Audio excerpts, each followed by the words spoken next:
Hey everyone, welcome to the channel. For today's video, well, I'm a little disappointed. Yesterday's video did not get in almost any views. It only has one view so far, which is, even though I'm not a big channel, I usually get at least, 5, 10 views in the first day. And I thought I made some really good points. So, you know what? I figured I'd talk about some gear, show some firearms, and maybe get some attention that way, and have you guys go back and I highly encourage you to view my other video. It's titled "Bugging Out is Evacuating. Stop pretending it isn't." All right. Just please go watch it. I thought I made some good points, but seriously, bugging out is just, it's evacuating, right? But when you call it bugging out, you get a different ideal sense of what ought to be in that scenario, right? And the bug out is like, it invokes images of your bug out bag, man headed into the woods, got his rifle and his sleeping gear and his cordage and stuff. And like, yeah, I'm going to keep saying it. That is all fine, well, and necessary for rural preppers. If you already live on a homestead, on the ranch, off the grid, yeah, when you're bugging out, you're already 100 miles away from any kind of, civilization.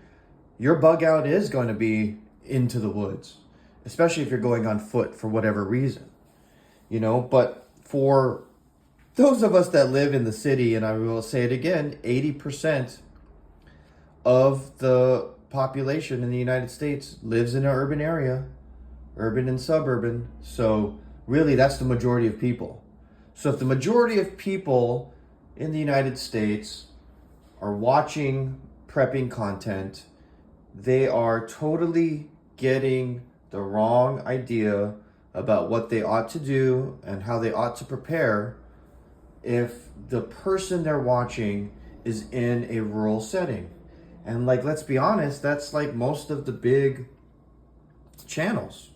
And there's no knocking it. I'm not, it's not that these guys are giving bad or incorrect advice. In fact, you kind of have to go through all of that content, become familiar with everybody in the space in order to get a full sense of, what this is all about. But there's a certain point at which the rules do not apply, or whatever. The advice doesn't apply to you if you live in a city.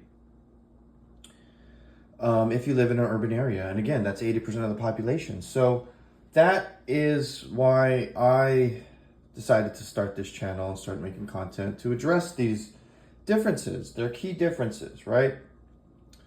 With that being said, there's definitely a lot of overlap. And, I thought today is something fun, exciting, and hopefully to bring in some new viewers. We talk a little bit about firearm philosophy and sort of what I've kind of come to realize here. And, that's what we're going to talk about today. And that topic specifically will be the .40 caliber pistol is a cheat code for preppers. And we need to talk about it, because the .40 caliber, right? Especially this past week, we had Garand Thumb do his .40 caliber verse 9 video. We see the memes of the enlightened 9mm user Wojak versus the the slow boy Wojak, shooting .40. I will say for me personally, this is a new experience. I am just coming around to .40, but what brought me here is that I did not know this until very recently, maybe like a year ago, right? That you can simply drop in a conversion barrel into a lot of 9mm or 40 caliber pistols, and now you have a 9mm pistol. Now, it depends on which pistol we're talking about, right? Because some of the older Glocks, for example, you need to, I believe, switch out the ejector or the ejector bar. I forget what it's called. So there's a little bit more to it than simply popping in a barrel, but pretty sure for the most part, what you see on this table, being the Gen 5 Glock 23 and the Gen 4 Glock 40, as well as a M&P 40 compact and the new M&P 40 metal, is all you need is the barrel. And so I have not tested that out with any of these. I only have a conversion barrel for the Glock 23. And what I did test out was putting 9mm ammo into a 40 caliber magazine. And now I didn't shoot 1,000 rounds of it, but I shot 100 rounds of it and it ran fine. So what's the point, right? Well, again, for urban preppers with a minimalist mindset, you don't want to get in a situation like this where now you've got, and these aren't the only pistols I have, but and the reason why I have the M&Ps and the Glocks here is because I actually want to test for myself which ones I'm going to keep, which ones I want to go with. Now, I know this is a very old model, especially with that hinge trigger, which I like the feel of the Glock trigger, to be honest, but compared to the hinge trigger of the older M&P. But I do also have a Shield Plus, and yes, it's a 9mm. But it's got the flat face trigger. And so when I was searching through M&P's catalog to figure out how to get that trigger on a 40 caliber pistol, this was the only one I kind of found that has that combination of features. So, that's why I went ahead and got that, because there's a huge difference between that trigger and that trigger, for sure. I have come to actually really I've come to respect the Glock and the Glock trigger, and its weight. I think it's got a much firmer, definitive wall compared to that hinge trigger on the M&P. But that being said, my journey into Glock, let me just start with this. My very first pistol was a Smith & Wesson. I EDC'd the Shield Plus for a number of years now. So I kind of really am a Smith & Wesson guy. And I begrudgingly bought my first Glock, which is not pictured here. It's a Glock 19 MOS. Because I fell prey to the mentality that, I got too deep into my own head about the prepper lore fantasy of society collapses, we're scavenging across the barren wasteland of the former, shining city on the hill, and we're rummaging through, bombed out buildings to find loot drops, and the chances of you finding a Glock magazine or anything Glock is going to be higher because #1 selling pistol in the world, blah, blah, blah. And that's something that the fire kind of made me realize is like, dude, are we really going to fool ourselves into prepping for that scenario? Is that the most likely outcome of all outcomes? No. Obviously, the most likely outcome of all outcomes, of disaster outcomes is going to be your fires, your floods, your earthquakes maybe, right? Depending on where you live, tornadoes where you live, your hurricanes where you live. Bottom line, it's going to be a natural disaster, or it could be an accident. It could be your building or your home could accidentally catch on fire, right? But nevertheless, the chance of you having to deal with that SHTF scenario is now abundantly clear.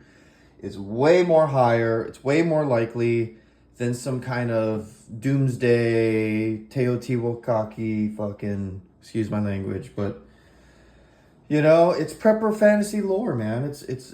And I'm trying to pull us back from the edge on that because I have to pull myself back from the edge. So I'm hoping I can pull others back from the edge. And really just propose the rhetorical question again. What are you actually prepping for? It's obvious to me now we need to be prepping for fires, floods, hurricanes, tornadoes, natural disasters, acts of God, accidental disasters, localized disasters, right? And localized could be on the scale of your whole city or town or, you know, a good portion of your state, as we saw with hurricanes and flooding and whatnot. But even then, with these Palisades fires and these other multiple fires concurrently happening in Los Angeles, right? I mean, that's what we're dealing with, right? So would you rather is, you know, now, granted, there was reports of looting, arrests made of looters, right? Was it widespread? No. But we do see criminals coming out and being very opportunistic when, police and fire resources are being obviously pulled in another direction. So you can't discount that. But obviously now, California, I have to get used to these new laws. I just moved here from Arizona. I mean, like literally within the past few days, but like I'm supposed to fill out a form within 60 days and list all of my firearms and mail it. And I think you got to pay like $20 a firearm. So I got to comply. I mean, I hear the gripes. Listen, I chose to do this. The opportunity for a career and financial growth is here for me. I'm gonna comply. I save your constitutional gripes for somewhere else. The saving grace of that is that we see with this national reciprocity bill and the way the Supreme Court has been ruling that I think these overly burdensome, unconstitutional local laws, state laws in places like California, New York, Massachusetts, etc., could be coming to an end very, very soon here. So, that being said, let's get back to the topic at hand here. The 40 cal pistol is a cheat code for preppers. I don't know why that's not talked about more and discussed more, because with one pistol, you can shoot 3 calibers, right? Simply by just converting your barrel. So you buy one pistol, you buy 2 conversion barrels, and now you've got 3 different calibers you can shoot from one gun. Tell me that's not like some cool prepper advantage, right? 2 is 1, 1 is none. Well, now you got 3 options, right? And even if you did like buy into that whole, prepper LARP fantasy of like scavenging, right? Like, from what I've kind of been able to gather, at least in California, you're more likely actually going to come across an M&P because of how they've restricted Glocks. So that's kind of crazy. And again, I'm going to shoot these and compare them and make content about that. I have come to actually really like this guy for its size, especially if you add the pinky extension. Glock makes an OEM part that gives you a +1 capacity. So this goes from 9+1 to 10+1. I suppose that's another reason why I started considering the 40 caliber, is because once I knew I was possibly going to be relocating, it's 10 rounds is 10 rounds, right? So, what's my point? My point is, I guess, in a showdown where capacity as a factor has been removed from your possibilities, or it has been, that evens the playing field. Well, everyone's limited to 10 rounds. Well, why not, get a caliber that's slightly more capable, right? I mean, if you're trying to like put points on the board for each point, it seems to me that if the 40 cal has a slight edge, right? Again, because capacity has been removed as an issue or a possibility, you have an even playing field of 10 rounds versus 10 rounds. Then you have to see where the advantage is somewhere else. And again, like, okay, maybe it's like I'm being a slow boy about it, but drop that conversion barrel in. Now you have a 9mm. So, okay, so 9 is 9, all right, and you still have some extra capabilities, right? Because you could do a 357 SIG, right? What happens if there's another ammo shortage? All the 9 is gone, but you can still find 40. Well, you have some advantages there, right? Because again, when you take that capacity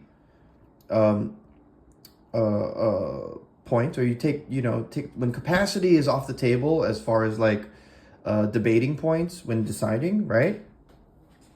I think then, so I'm advocating for the 40 caliber pistol. I'm not advocating necessarily for the 40 caliber round. Although, again, maybe it does have some advantages, right? Again, also too, right? The Gen 5 Glock 23. Now this slide is slightly wider, and you can see how there's a little edge here, because I took this SCS off of my Glock 19. So this slide is slightly wider and slightly heavier, right? So when you put 9mm in there, that's gonna give you some help as far as like recoil. So that's another slight advantage that having a 40 caliber pistol will give you, even if you're shooting 9mm. So that's where my head's at. I wanted to share that.